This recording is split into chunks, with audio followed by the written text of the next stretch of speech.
हरियाणा विधानसभा चुनाव को कवर करने के लिए टीम एनबीटी पहुंच चुकी है यमुनानगर की जगाधरी विधानसभा सीट की स्माइलपुर गांव में। ये गांव वो गांव है जहां पर बहुसंख्यक आबादी जो है दलित समाज की है। इसके अलावा एक और महत्वपूर्ण बात, जो जगाधरी विधानसभा सीट है ये हरियाणा की एकमात्र ऐसी विधानसभा सीट है जहां पर दलित समुदाय के जो लोग हैं वो मेजॉरिटी में हैं। ये सबसे बड़ा वोट बैंक है। यहाँ पर जो है इनकी क्या समस्याएं हैं, क्या इनकी तकलीफें हैं, क्या ये बोलना चाहते हैं, इस चुनाव में क्या इनकी अपेक्षाएं हैं, उस पर हम बात करेंगे, अलग अलग पहलुओं पर बात करेंगे। बातचीत की शुरुआत हम करते हैं कुछ युवाओं से। ये गांव के युवा जो हैं दलित समाज से ही आते हैं। इनसे हम जानने की कोशिश करते हैं कि आखिर दलित समाज के युवा के दिल में इस बार के चुनाव में क्या क्या मुद्दे हैं जो धड़क रहे हैं। क्या होने वाला है इस बार चुनाव में? इस बार चुनाव में परिवर्तन होने वाला है जी। क्या परिवर्तन होने वाला है? परिवर्तन होने वाला है। जो 10 साल से जो राज चल रहा है भोजन इसका भाजपा का, वहाँ पर शिक्षा, बेरोजगारी और हल्के का विकास नाम पर सिर्फ वोट लेने का काम किया गया है। ऐसा कुछ भी ग्राउंड लेवल पे नहीं है। तो इस बार हल्के की जो जनता वो परिवर्तन की तरफ जा रही है और परिवर्तन बहुजन समाज पार्टी और आई गठबंधन के साथ जुड़ने का काम कर रही है। ठीक है, इनका इनका अपना परसेप्शन है और किसी भी पार्टी को वो वोट ये दे सकते हैं। मुद्दों की हम यहाँ पर बात कर रहे हैं। इस बार के विधानसभा चुनाव में जो है दलित समाज की नज़रों में कौन कौन से ऐसे बड़े मुद्दे हैं जो वो देख पा रहे हैं? सर, अगर हम बात करें मुद्दों की, तो अगर जगाधरी विधानसभा की बात करते हैं तो यहाँ पर सड़कों का बहुत बुरा हाल है। और इस क्षेत्र जो जगाधरी विधानसभा का जो दद्दूपुर साइड के बिल्कुल खिदराबाद जो साइड है, इस तरफ विकास की कोई बात नहीं होती। यहाँ पर शिक्षा दर बहुत कमज़ोर है। यहाँ सर नौकरियों में कोई बढ़ोतरी नहीं होती है बच्चों के साथ, और बहुत पीड़ापन है। सरकारी स्कूल लगभग बंद किए जा रहे हैं। और अगर बात करें, नशा ज़्यादा फैल रहा है इस साइड। इसके पीछे सबसे ज़्यादा मौजूदा सरकार का हाथ है। मौजूदा सरकार नहीं चाहती भी यहाँ से दलित बच्चे जो पढ़े लिख के आगे बढ़ें। इसका सबसे बड़ा कारण यही है। और सर, अगर हम देखते हैं तो इसमें अगर कुछ परिवर्तन कर सकती है तो वो मौजूदा नहीं तो सर बीएसपी पार्टी। ये ब्लेम गेम जो चल रहा है यहाँ पर कि भाई पिछली सरकार जो थी, यानी कि अभी निवर्तमान सरकार जो है, नतीजों के बाद क्या कुछ होता है वो अलग बात, लेकिन अभी जो सरकार से इनकी जो शिकायतें हैं वो शिकायतें यहाँ पर गिनवा रहे हैं। हमने ये सुना है कि पिछले 5 सालों में जो है जगाधरी विधानसभा सीट में जो दलित समाज है उनको फील गुड कराने के लिए बहुत सारी चीज़ें हुई हैं, बहुत सारी कोशिशें की गई हैं, बहुत सारे काम किए गए हैं। कौन कौन से काम किए गए हैं? अभी तक तो कोई काम नहीं किया गया। अब तक जितने सरकारी स्कूल आने बंद करने का काम किया गया, और दलितों के बच्चों को कोई पढ़ने के लिए अच्छी जगह नहीं मिल रही है फिलहाल के लिए। तो जितने सरकारी स्कूल हैं बंद कर दिए गए हैं। मिड डे मील का लालच देते हैं, उसमें शिक्षक नहीं है, कुछ नहीं है जी फिलहाल के लिए। दे आप जाके देख सकते हो, बड़ी बड़ी घास होगी पड़ी है सरकारी स्कूलों में, उसके अलावा और कुछ नहीं है वहाँ पे। शिक्षा का बिल्कुल बेकार हाल है इस सरकार में। यहाँ पर कुछ बुजुर्ग बैठे हैं, उनसे हम जरूर यहाँ पर कुछ राय लेना चाहेंगे, क्योंकि ज़रूरत इस चीज़ के लिए भी है, क्योंकि ये जो है वो सीजन्ड लोग हैं जो पिछले कई जो है चुनाव जो है देख चुके हैं, कई चुनावों में जो है अपना वोट कास्ट कर चुके हैं। बाबा, क्या नाम है तुम्हारा? यशपाल है जी। खुश हो? हाँ, खुश हैं जी। काम किया सरकार ने बढ़िया? कोई काम नहीं किया जी। बढ़िया। क्यों नहीं किया? हम तो सुन रहे हैं कि दलितों के लिए बहुत हरियाणा में काम हुआ है। कोई काम नहीं हुआ जी। आप झूठ बोल रहे हो क्या? नहीं जी, कोई काम नहीं हुआ। गरीबों को कोई काम नहीं हुआ जी। अत्याचार ही हो रही है गरीबों पर की। तो सरकार तो बोलती है कि हम दलित समाज के अंदर बहुत काम कर रहे हैं। दलितों की बस्तियों में आप जाओ, वहाँ पर हमने सब कुछ हरा भरा कर दिया है, सड़कें अच्छी कर दी, गलियाँ अच्छी कर दी, स्कूल बढ़िया कर दिए। कुछ भी नहीं हुआ। हमारा ये 8वीं का स्कूल है, हमारे बच्चे तंग हो रहे सारे सारे। ये 12वीं का स्कूल मांग गया था, ये भी नहीं हुआ है। ये बच्चे ये पूरा पूरा घूमते हैं, पढ़ाते भी नहीं हैं मास्टर। मास्टर पढ़ाते नहीं? बच्चों से पूछ लेते हैं एक बार। कहाँ पढ़ते हो बेटा स्कूल? कहाँ जाते हो? देवधर। देवधर जाते हो? कितनी दूर है यहाँ से? 3 किलोमीटर। तुम 3 किलोमीटर पढ़ने के लिए जाते हो यहाँ से? 3 किलोमीटर की दूरी पर। तुम कहाँ तक पढ़े हो? +2। कहाँ था तुम्हारा स्कूल? देवधर। देवधर कितनी दूर है यहाँ से? यहाँ से 2.5-3 किलोमीटर दूर है जी। 2.5-3 किलोमीटर दूर है। तो स्कूल में पढ़ने के लिए 2.5-3 किलोमीटर ठीक है। हालांकि शिक्षा व्यवस्था को जो है दुरुस्त करने के लिए, बच्चों के लिए जो है वेलफेयर में काम करने के लिए जो है स्कूल आसपास कहीं पर होने चाहिए। इस तरह की कोशिशें भी हैं और सरकार ने हालांकि कुछ जगहों पर ऐसे काम किए भी हैं। लेकिन यहाँ पर जैसा कि स्कूल के ही बच्चे हैं, कुछ बता रहे हैं कि 2.5-3 किलोमीटर की दूरी है। आप जो है युवा हैं, अपने आसपास जो है बहुत सारी, देखो नेगेटिव बातें तो बहुत सारी हो रही हैं कि भाई ये नहीं किया, वो नहीं हुआ, ऐसा नहीं हुआ, वैसा नहीं हुआ। भाई कुछ तो हुआ होगा 5 साल में, कुछ तो किया होगा। वो मैं तो कुछ ऐसा लगा नहीं आज आज तक भी यहाँ कुछ अच्छा हुआ है। जितना भी मतलब जो सरकार वादे ही करती है, बहुत सारे बड़े बड़े वादे किए, हम ये कर देंगे, हम कॉलेज बनवा देंगे, हम ये करवा देंगे, आज तक कुछ नहीं किया है जी। बड़ी शिकायतें हैं, सब माथा पीट रहे हैं, बैठ के कह रहे हैं कुछ किया ही नहीं है 5 साल में। बताइए, हद हो गई। आप जो है दलित समाज से ही आते हैं आप भी? हाँ जी, दलित समाज से आते हैं। भाई सरकार से जो है क्या अपेक्षाएं रखते हो कि भाई दलितों के लिए आप ये कर दो तो दलितों का उत्थान हो जाए, दलितों के लिए आप ये चीज़ कर दो तो उनके दिन सुधर जाएं, क्या चाहते हो आप? भाजी सरकार ने तो जितने भी वादे किए सारे झूठे। जब भी दलित का नाम आता है तो उनके पेट में दर्द हो जा। ये बिल्कुल भी नहीं चाहते गरीब का कुछ काम हो, सारा अपना अपना बड़े बड़े आदमियों का काम करना। कौन कौन से काम नहीं किए बताओ? जितनी स्कीम मैंने काटी, एक भी स्कीम कौन सी स्कीम का नाम बताओ, कौन सी कोई भी स्कीम लगा लो, जितनी भी स्कीम में दलित के नाम से काटी, एक भी नहीं आई है दलित की। स्कीम का नाम तो बताओ। कोई लगा लो, अब किसी का घर बनवाना, कॉलोनी की जरूरत पड़ जाए, किसी पड़ जाए। अभी देख लो हमारे घर जाके कच्चे पड़े, जिस टाइम हमारा नंबर आया कॉलोनी की वो साइड ही बंद कर दी। और 5 लाख का लोन है, मेरा खुद का ऑपरेशन हुआ, 40,000 रुपये खुद देने पड़े। वो आयुष्मान कार्ड कचरे के डब्बे में गिरा साला। चलिए, बहुत सारी यहाँ पर जो शिकायतें निकल करके सामने आ रही हैं। चलो ठीक है, शिकायतें हैं पिछली सरकार से, जो है पिछले 5 सालों में क्या नहीं हुआ उसको लेकर शिकायतें हैं। चाहते क्या हो कि अगले 5 साल में दलित समाज के लिए क्या उत्थान वाले काम होने चाहिए, उनकी प्रगति के लिए क्या काम होने चाहिए, क्या क्या काम है, क्या होने चाहिए? जय भीम आप सभी को। अभी ये जो सा इलेक्शन है ये बीएसपी पार्टी से है, ये बीएसपी पार्टी यहाँ से जीत के जाएगी। जब जाएगी कौन, वो ठीक है, वो आपका व्यक्तिगत है। आप जो है किसी को वोट कास्ट करना जो है आपका मताधिकार है, आप किसी को भी दे सकते हैं। हम किसी पार्टी का यहाँ प्रचार करने नहीं पहुंचे, हम सरकार का गुणगान करने के लिए भी नहीं पहुंचे और किसी पार्टी का बखान करने के लिए भी नहीं पहुंचे, सीधी सी बात है। मेरा सवाल आपसे सीधा सा ये है, अगले 5 सालों में क्या कुछ बदलते हुए आप देखना चाहते हो दलित समाज के लिए? सबसे पहले तो है यहाँ पर रोजगार, शिक्षा, ये होनी बहुत ज़रूरी है, जो आज तक नहीं थी, बिल्कुल ही ख़त्म हो चुकी है। अब रोजगार भी बिल्कुल ख़त्म हो गया, सरकारी स्कूल हमारे बच्चों के लिए बिल्कुल ही ख़त्म हो चुके हैं। आप क्या करते हो?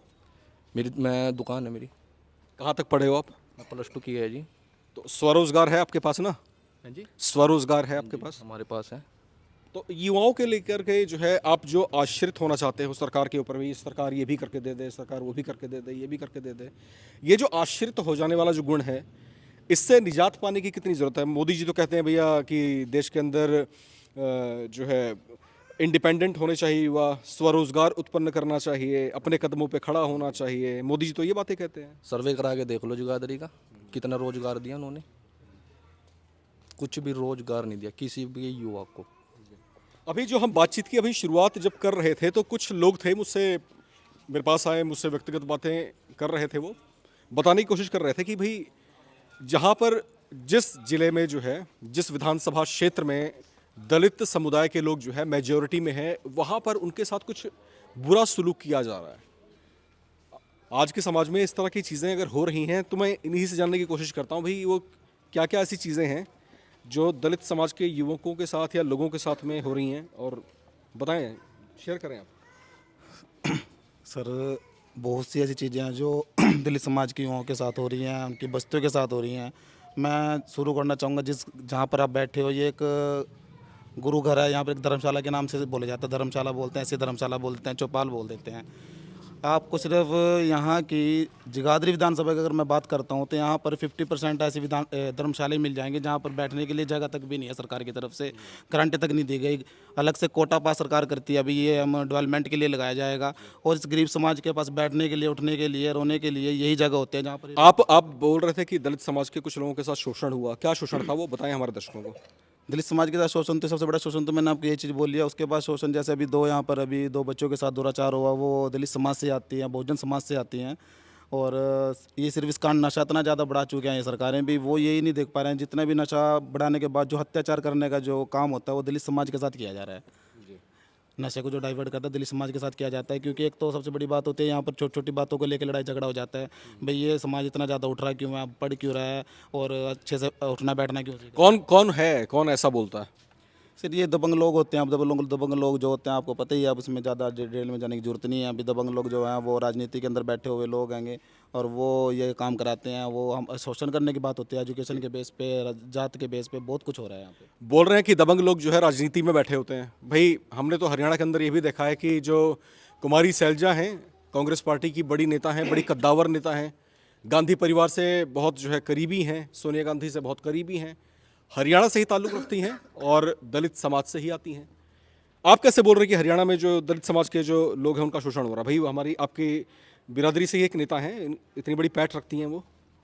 अब मैं आपको इसके बारे में कहते ना भी अंधे को आईना क्या दिखाना भी। अभी आपने खुद देखा, सिर्फ एक उसने कुमारी शैलजा जी ने क्या बात की भी, उन्होंने सीएम पद की दावेदारी के बारे में बोला भी, इस बार दलित सीएम चाह रहा हरियाणा के अंदर होना चाहिए। उन्होंने सिर्फ एक डिमांड रखी, एक दावा किया।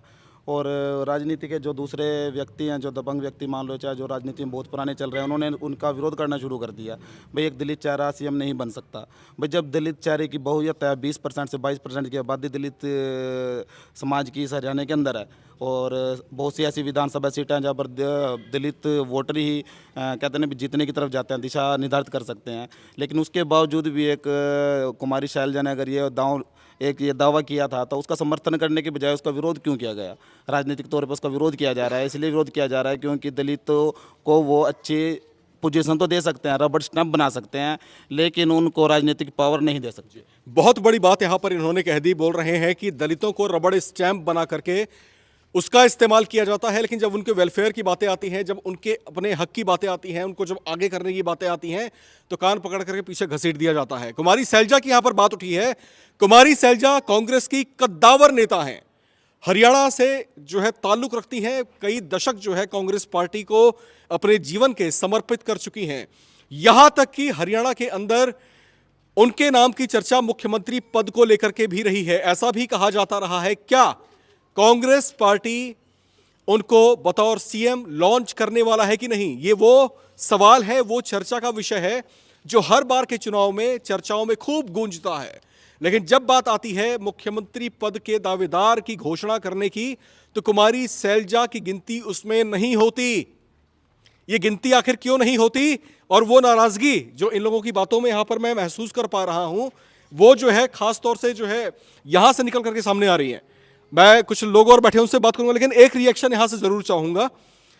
कुमारी सैलजा के साथ ये हो क्या रहा है? आप भी दलित समाज से आती हैं, आपके समाज से बड़ी नेता हैं, वो क्या हो रहा है ये आखिर? सबसे पहले सर मैं अपने लोगों के माध्यम से आपके यहाँ पहुँचने पर बहुत बहुत धन्यवाद करता हूँ। सर हमने देखा है कि जब से बहन कुमारी सैलजा राजनीति में आई है, उनका पूरा ही परिवार कांग्रेस को समर्पित है। आज तक उन्होंने किसी और पार्टी को ज्वाइन नहीं किया है। लेकिन जब भी उनका चेहरा मुख्यमंत्री पद के लिए आगे निकाला जाता है, तभी उनको पीछे खींच दिया जाता है। ऐसा क्या है कि कांग्रेस नहीं चाहती कि बहन कुमारी सैलजा जी को मुख्यमंत्री बनाया जाए। लेकिन मैं एक बात और कहना चाहता हूँ, बहन जी का पूरा सम्मान बहुजन समाज पार्टी में अभी नेशनल कोऑर्डिनेटर आकाश आनंद जी ने ट्वीट किया था कि बहन जी को पूरा मान सम्मान दिया जाएगा अगर वो बीएसपी पार्टी में ज्वाइन करती हैं। यहाँ पर जो है देखिए, कुमारी सैलजा जो है कांग्रेस का बड़ा चेहरा है, बहुत सारी बातें हैं, बहुत सारी शिकायतें हैं, और हाईकमान स्तर पर भी ये बातें उठाती जाती रही हैं कि कुमारी सैलजा को आखिर जो है वो मौका क्यों नहीं मिल पा रहा, जिसकी हमेशा से चर्चा रही है। यहाँ पर देखिए एक बात और है कि जो लोग हैं वो जो है बड़े दबे दबे से हैं, बड़े दबे दबे से बोल रहे हैं। मैं चाहता हूँ कि थोड़ा सा खुल करके बोलें। ये जो दबाव है, ये लोग खुल के बोल क्यों नहीं रहे? आखिर क्या तकलीफ क्या है? दबाव का कारण सर ये है, जो दबंग लोग हैं यहाँ पर, वो अगर कोई सामने से बोलना चाहता है खुलकर, तो उसको दबाया जाता है। यहाँ पर स्कूलों की भी ऐसी हालत है। स्कूलों में जब कोई प्रतियोगिता होती है, कोई टैलेंट शो वगैरह होता है, तो वहाँ पर बच्चों को अदर कास्ट, जो अपर कास्ट जो टीचर हैं, वो भी उनको बोलने नहीं देते बच्चों को भी। स्कूल के अंदर आप कह रहे हैं कि छोटे बच्चे जो हैं, जो दलित समाज से हैं, उनको मंच पर जाके बोलने नहीं दिया जाता? ऐसा, हाँ ऐसा है सर, नहीं बोलने दिया जाता, क्योंकि वो नहीं चाहते भी अगर ये पढ़ लिख के आगे बढ़ेंगे तो ये राजनीति में, और जो आईएएस अधिकारी, आईपीएस अधिकारी, जो डॉक्टर वगैरह, इंजीनियर वगैरह बनेंगे, तो वो नहीं चाहते भी यहाँ से कोई बन के और अब इस दलित समाज का उत्थान कर सके। ये बड़ी हैरत अंगेज बात है जो मैं यहाँ पर इनके मुंह से सुन रहा हूँ। हालांकि इसके पीछे फैक्ट क्या है, तथ्य क्या है, इसको थोड़ा सा जो है इसके तह में उतरने की ज़रूरत है। लेकिन हालांकि जिस तरह से ये बातें बता रहे हैं कि आज भी जो है हरियाणा के कुछ स्कूल ऐसे हैं जहां दलित समाज के बच्चों को मंच पर जाकर के बोलने का मौका नहीं मिल रहा। जैसा कि इन्होंने बताया, ये बड़ी ही हैरान करने वाली बात है और हरियाणा में जो सत्ता है उसके सामने एक बहुत बड़ा प्रश्न भी खड़ा करता है। अगर इस तरह की बातों में वाकई कोई हकीकत है तो स्थिति बहुत चिंतनीय है। तो जो भी ऐसी अथॉरिटीज़ हैं जो रिलेवेंट हैं, जो इस पर इसका समाधान कर सकती हैं, मेरी अपील उनसे रहेगी कि अगर ऐसा हो रहा है तो इसे फाइंड आउट किया जाए, इसको जो है रिजॉल्व किया जाए। ऐसा नहीं होना चाहिए। हरियाणा में जो है, अगर मैं जगाधरी क्षेत्र से बाहर निकलता हूँ, हरियाणा की मैं बात करता हूँ, अब की बार जो है किसकी सरकार आप बनते हुए देखना चाहते हैं? इनेलो बसपा की। कारण क्या है इसका? यही है जो हमको शोषण से बचाएगी, रोजगार देगी। शोषण से बचाएगी, रोजगार देगी, क्या यही दो मुद्दे हैं आपके? हाँ जी, ये दो मुद्दे हैं जी। आगे चलते हैं, कुछ युवा बैठे हैं, इसके अलावा कुछ बुजुर्ग भी यहाँ पर बैठे हैं। उनसे हम जानने समझने की कोशिश करते हैं कि इन्होंने अपने दौर में जो है, अपने समय में जब ये युवा हुआ करते थे, उस समय दलितों की स्थिति इसी इलाके में क्या थी और आज दलित जो है किस स्थिति में है, वो इनसे समझते हैं। ऐसा है जी, दलित तो ना यहाँ तो रोजगार ही ख़त्म कर दिया। रोजगार ही नहीं है बिल्कुल भी। जो नशा बच्चा क्या करेगा, स्कूल में जाने की ही नहीं है। वो दिखा उसने खर्चा नहीं मिलने का, उसने कपड़े नहीं मिलने के, वर्दी नहीं मिलने के, उसने जूते नहीं मिलने के टाइम पर। जब उसके माँ बाप के पास पैसे ही नहीं है, उसके माँ बाप के पास पैसे ही नहीं है उसको देने के लिए, तो कैसे पढ़ लिख लेगा। हरियाणा सरकार तो कहती है कि हमने बहुत सारी स्कीम चला रखी है, बुजुर्गों को भी पैसा दे रहे हैं, जो किसान हैं उनको भी जो है आर्थिक सहायता दी जा रही है, जो आर्थिक रूप से पिछड़े हुए हैं उनको भी हम जो है आर्थिक तौर से सहायता दे रहे हैं। पेंशन है, ये तो पेंशन है बुजुर्गों की, ये तो उनको भी मिल रही, बड़े जो जिम्मेदार है उसको भी मिल रही और जो गरीब है उसको भी मिल रही। इसमें तो रोड़ा ही नहीं है किसी का भी। ये तो पेंशन है, पेंशन सभी ले रहे। आपको क्या स्पेशल चाहिए है जी? आपको क्या स्पेशल? हमें मजदूरी चाहिए, जो हमारा काम है वो चाहिए, हमारे बच्चों को नौकरी चाहिए, जो वादे करके जहाँ, बस हमने तो ये स्पेशल है हमारे लिए। तो आपने कभी जो है अपनी बात कभी अपने इलाके के जो विधायक हैं उनको बताने की कोशिश की? तेरे लड़के ने बताने की कोशिश की भी, हाँ रोजगार दो जो वादे करके जा रहे। खुद अपना हमारे गांव के अंदर आया का नौकरियों के वादे करके जा रहे और नौकरियाँ मिल नहीं रही, फिर भी नहीं मिल रही। उसके बावजूद भी 10 साल रह गए, 10 साल के बाद भी एक भी लड़के, एक का भी नाम गणवा दो माजरी के अंदर थे भी, हाँ हमें ये लड़के लवाए। कंवरपाल गुर्जर जो हैं आपके राज्य के जो है मंत्री भी हैं, आपके इलाके से विधायक भी हैं, कभी आपके इलाके में आए हैं जी? कंवरपाल गुर्जर कभी आपके इलाके में आए? महीने में भी आते रहते हैं, 2 महीने में भी आते रहते हैं यहाँ, तो कोई दिक्कत नहीं है। आप कभी बोलते नहीं उनसे कि भैया हमारे लिए ये चीज़ कर दो, ये चीज़ करवा दो? ऐसा है जी, देखो मैं आपसे स्पष्ट बात बता रहा, उधर ही आते हैं जी, उधर ही बैठ कर चले जाते हैं। माजरी में तो कभी कभी आते हैं जी। आपकी बस्ती में नहीं आना होता? ना जी नहीं, यहाँ तो कभी कभी। अच्छा ठीक है, आप कह रहे हैं कि कंवरपाल गुर्जर जो है दलित बस्ती में नहीं आते, आपके इलाके में यहाँ पर नहीं आते। कभी कभी अकरम खान जो हैं वो बीएसपी से भी विधायक रह चुके हैं, सॉरी माफ़ कीजिएगा, बीएसपी से भी जो है प्रत्याशी रह चुके हैं। इसके बाद जो अभी आजकल कांग्रेस पार्टी में हैं और सबसे बड़े चैलेंजर के तौर पे देखे जा रहे हैं। कभी अकरम खान आए आपके यहाँ पर? अकरम खान आए जी, बढ़ने के बाद हमने उनके पास एक डिमांड रखी, चलो हमारे पास 100 हाथ पैर हैं। वो लड़का खड़ा है जी, वो रिक्शा वाला, आप उससे पूछ सकते हैं। 3 बार चिचरौली इसके दफ्तर में गया जी वो, मैं कहा चलो इसका तो करवा दो कुछ गाड़ी, इस पर पढ़ा लिखा भी है। वो लड़का उससे पूछो जी, 3 बार उसके दफ्तर में गया जी, अकरम खान के। वो लड़का खड़ा है जी, उससे पूछो ये बात। कौन गया है बताइए? आप गए उनके यहाँ पर दफ्तर में, क्या मिला जवाब आपको? सर मैं कई बार गया और यहाँ से जो मौजूद आदमी था उसको भी लेके गया मैं। वो अपनी नौकरी के चक्कर में चल थोड़ा बहुत रोज़गार मिल जाएगा मेरे को और मैं चले जाऊँगा। तो 2-3 बार गया मैं, उनको बोला कि अभी चल करते हैं, कुछ करते हैं। जब मुझे कोई उम्मीद नहीं लगी तो फिर मैं गया नहीं सर। खैर हम जगाधरी में उस गांव में आए जहां पर दलित समुदाय जो है अच्छी खासी संख्या है, अच्छी खासी आबादी है। और न सिर्फ इस गांव में बल्कि जगाधरी विधानसभा सीट जो है वो चर्चाओं का विषय इसलिए भी बनी हुई है क्योंकि ये ऐसी विधानसभा सीट है जहां पर दलित वोट बैंक सबसे बड़ा वोट बैंक है। बहुत सारी इनकी शिकायतें हैं, बहुत सारी मायूसियां हैं, बहुत सारी चाहते हैं, बहुत कुछ इन्होंने मांगने की कोशिश की है। अगले 5 सालों में बहुत कुछ जो है एक्सपेक्टेशंस भी है इनकी जो जुड़ी हुई है। नई सरकार जो बनेगी उससे जो है वो काफ़ी कुछ मांगने की भी कोशिश यहाँ पर करते हुए दिखाई दे रहे हैं। फिलहाल हमने इनके मन को टटोलने की कोशिश की, ये जानने समझने की कोशिश की कि अब की बार जो है किस दल के लिए इनका दिल धड़क रहा है। हालांकि पार्टी का नाम ये ना ले पाएँ इसकी भी हमने भरपूर कोशिश की, लेकिन जानने समझने की और मुद्दों के तह तक उतरने की हमने ज़रूर यहाँ पर कोशिश की है। फिलहाल मुझे यानी राम विश्वकर्मा को और मेरे कैमरा पर्सन, मेरे सहयोगी रोहित को दीजिए इजाज़त। नमस्कार।